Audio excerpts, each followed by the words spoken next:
Isa sa pinaka-the best na nangyari sa buhay ko ang mag-ibang bansa. Ngayong araw nga pupunta kami sa Taiwan. First time mag-airplane. First time ko.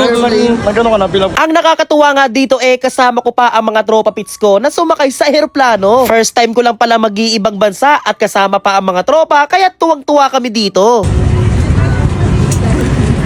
Proceed. When those seats are straight at the back po. Okay po.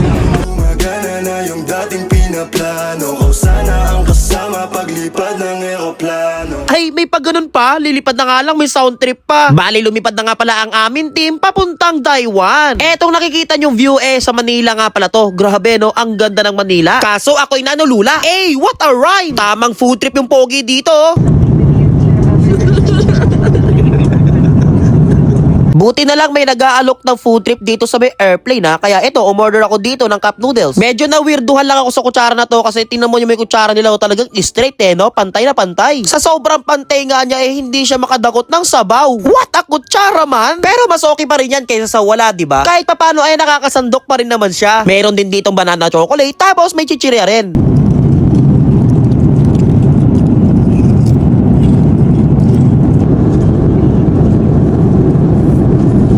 Mga 1 hour and 40 minutes nga mula Manila hanggang dito sa Taiwan nakarating na rin pala kami ng ligtas. Grabe, sa himpapawid pala kami, tanaw na tanaw agad namin yung magandang tanawin dito. At eto nga kakalapag lang ng aming team. Lumabas ang pogi. Lumabas ang pogi.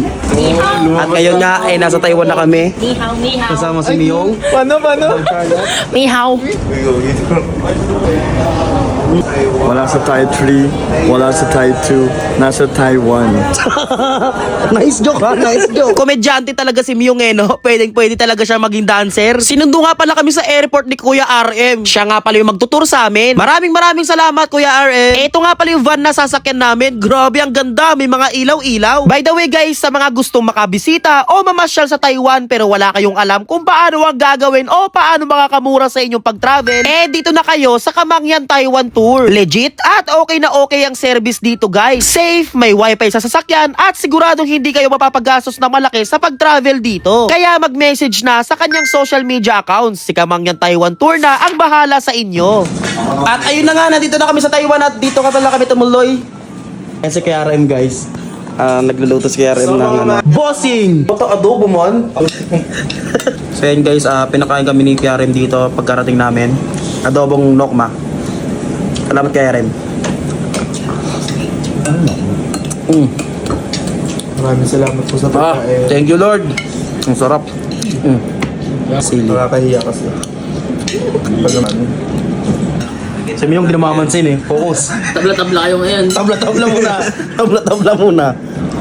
Ito yung mga nasa likod ni Miyong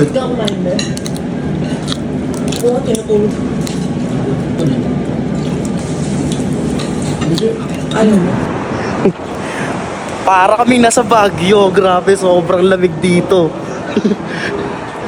Tapos ang tahimik ng mga kalsada dito. Malinis din yung mga kalsada, no? Ayan. Ano yun? Ano to? Ano yan? Pokemon. Gamers ka ba, tol? Gamers ako man. Gamers ka?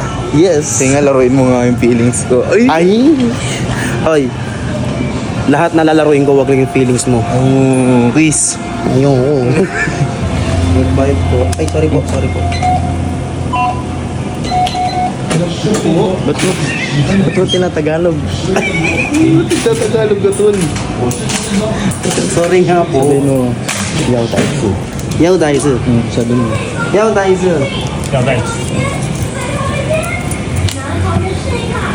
Plastic. Sabi yaw tayo sir. May natutunang plastic. Plastic, tol. Yaw, tas. Sarap dito guys. Ang lamig. Guys, ito yung pera sa Taiwan na ito. Ayan. Maging lamig dito man. Magbibir muna kami guys Dito yung mga iba natin tropa. Wala, imposible di mag-aano yan. Baka pag-gising ko, basahin ano ko. Time check. Megit alas 3 na pala kami ng umaga nakarating dito sa Taiwan. Lahat magpapahinga na pala muna kami. So paano hanggang dito lang. Bye bye.